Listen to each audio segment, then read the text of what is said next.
ওয়ালাইকুম রহমতুল্লাহ। ওয়াল্ট হুইটম্যানের কবিতা ও মি ও লাইফ, ও আমি ও আমার জীবন, O me O life by Walt Whitman.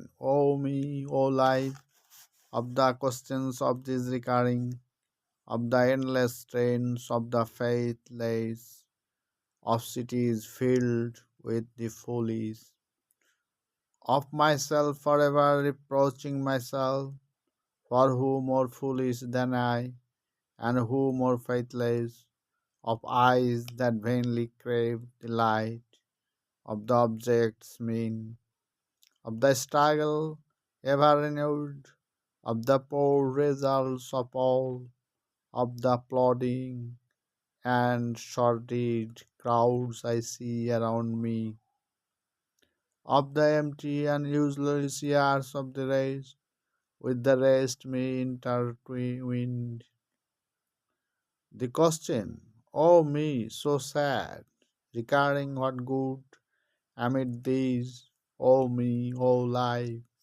Answer, that you are here, that life exists, and identity, that the powerful play goes on, and you may contribute a verse. হোমিওল্যাব ওয়ার্ল্ডম্যান question করছে যার অস্তিত্বের এবং জীবনটা মিনিংলেস এবং পৃথিবীর সব মডার্নাইজেশন বা আধুনিকায়ন সব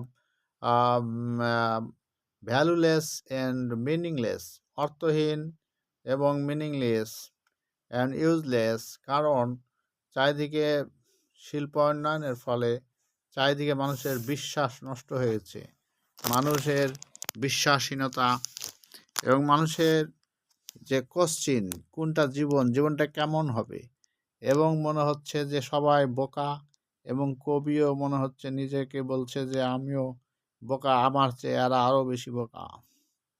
এবং লাইট, যেটার জন্য চক্ষু অন্বেষণ করে খুঁজছে, সে আলোক নাই, এবং তার স্ট্রাগল সংগ্রামটা রিনিউ করছে। এবং সর্ডিড, এবং মনে হচ্ছে যে মানুষগুলো অপদার্থ, এবং যে আধুনিক সভ্যতার যে বিরূপ প্রতিক্রিয়া, বিশ্বাসহীনতা এখানে কবি ফুটিয়ে তুলেছেন। এটাই কবিতার মূল বিষয়বস্তু এবং থিম এখানে তিনি বিভিন্নভাবে ফুটিয়ে তুলেছেন।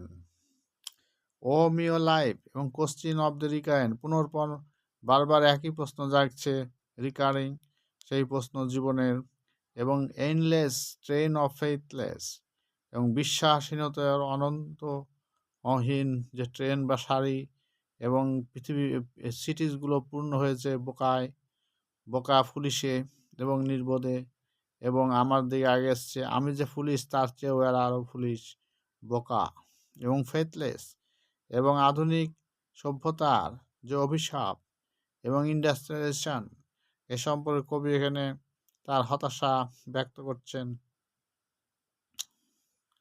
এবং বারবার ফুটে হচ্ছে, কুন্দ তোমরা কি একটা আমাকে উত্তর দিতে পারবে? তোমরা কি নাটক করছো? এবং বিশ্ব পাওয়ারফুল প্লে, যেটা খুব কঠিন একটা প্লে, একটা শক্তিশালী নাটক চলছে আমাদের মাধ্যমে, এবং আমরা এত দুঃখিত কেন, এবং আমাদের উদ্দেশ্যকে জীবনের, এবং তোমরা কি পারো একটা ভার্স বা কবিতার চরণ লিখতে, যে কবিতার চরণ একটা অবদান রাখবে পৃথিবীতে। কবির এখানে তার নিজের সমালোচনা, আত্মসমালোচনা, মানুষের সমালোচনা করেছেন, এবং কবিতার মধ্যে তিনি একটা হতাশা, একটা বেদনার সুর তিনি তুলে ধরেছেন। কবিতাকে বারবার আবৃত্তি করার দ্বারা এনজয় করা সম্ভব। Thank you very much for watching this channel.